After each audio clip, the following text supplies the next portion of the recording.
What are your opinion on Feats' strength and Atakhan? My opinion on Feats' strength is I think they're super cool, especially once we like kind of like loosened up in the first blood one.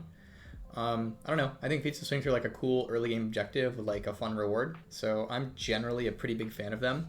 I've really enjoyed how they've impacted the game. So yeah, I'm a Feats of Strength enjoyer.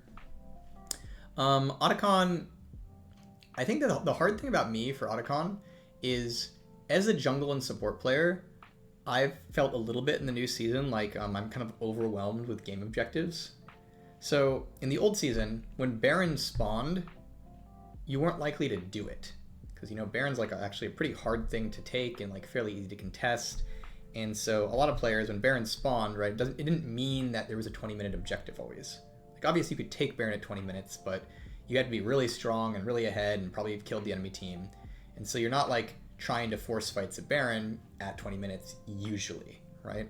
The thing that's felt,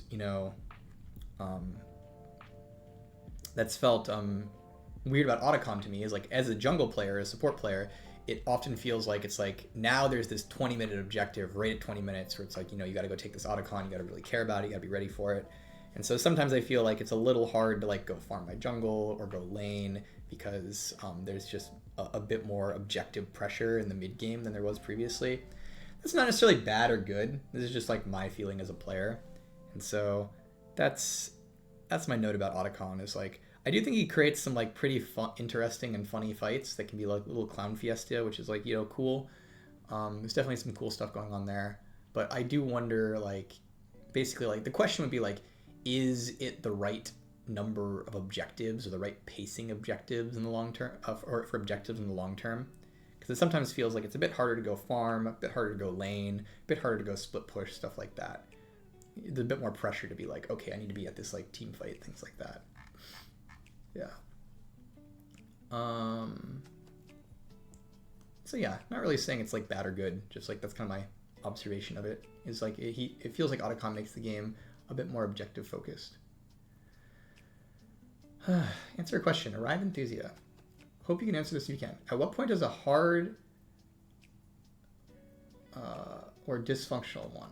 On the top of my head, our Belveth, who from my talks with far more experienced players, looking at data of her win rate over time. She's an early game champion despite her infant scaling, but she's so easy to die over the time mistake, and she's very easy to stat check.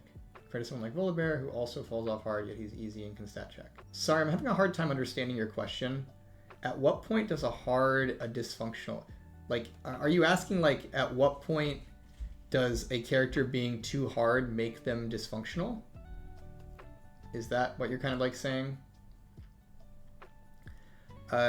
If that's what you're asking, and the comparison is like Belveth and Volibear are both early game champions who fall off, but one is very hard and the other one's very easy, I think the question will often be, in a game in general, not just Belveth and Volibear, the hard characters need to have a reward or output for being hard in some way. So this is kind of the idea that like, okay, when I play Ezreal, I have to work harder in some ways than when I play, say, Misfortune, because a lot of Ezreal's stuff is skill shoddy, right? And so then, if I compare Ezreal to Misfortune, because I'm working harder because of these skill shots, what am I getting out of it? And in Ezreal's case, it's like, well, Ezreal can go over walls, Misfortune can't.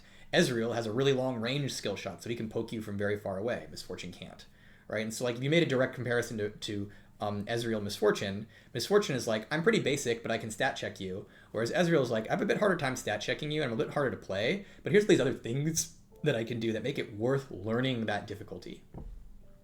And so Ezreal, despite being very hard, doesn't tend to feel dysfunctional because he has all these things that reward the hard things that he's doing.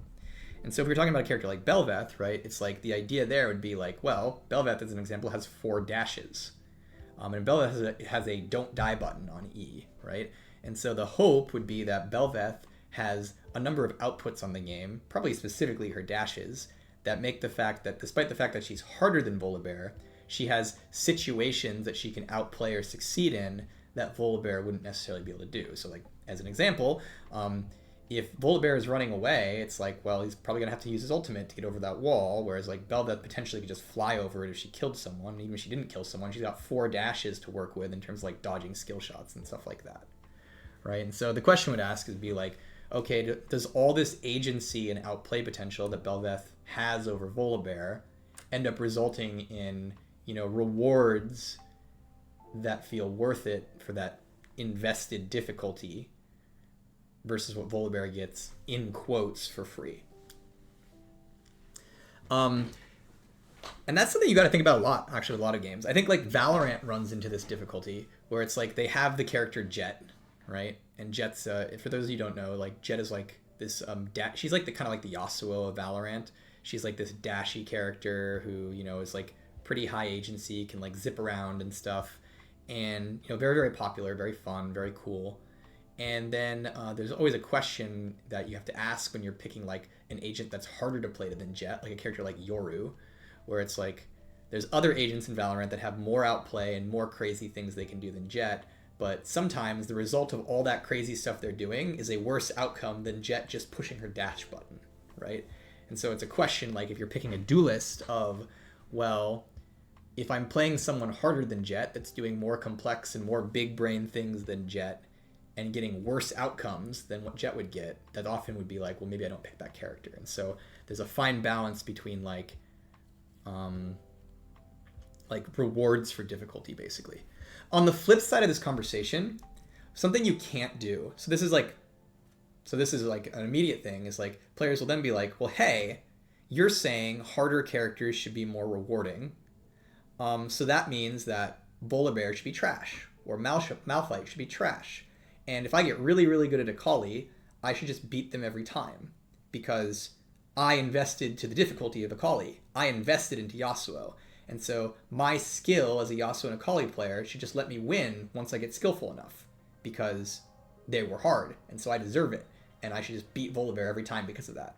And one thing you can't do on the opposite side is say your skill at a character completely invalidates everybody else, right? And so there's this fine balance between skill at a character results in power, and skill at a character, it results in being able to do powerful things that are appreciated and make it feel worth that you were skillful at them.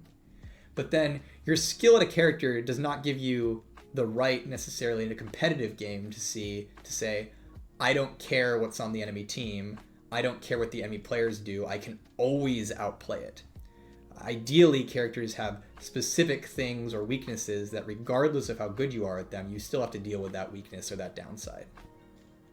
And so it's not as simple as just saying, if you're literally the best player and you play this one character, you can always win. Literally the best player still has to have a weakness very often on any given character they're picking, something the enemy team can do, because, you know, it's a game like League especially is about like the give and take of champions and champions' strength and weakness and things like that. And that's different depending on the game. Like, I'm assuming games like fighting games, like where it's like more like, well, actually, yeah, fighting games are like this 1v1 intensely skill-based matchup, and like if you have infinite skill at a character, you probably should beat the other person in a lot of situations. Where in League of Legends is a bit more of like, you know, it's a 5v5, it's a team-based game, and then, you know, that includes like character classes with strengths and weaknesses, right? So like you could have infinite skill at AD carries, but there's certain things AD carries can't do. There's certain things AD carries can't deal with. You could have an infinite skill at a mage, but there's certain things mages can't do. There's certain things mages can't deal with, and like that's actually a valuable part of the class structure and interplay in a game like League of Legends.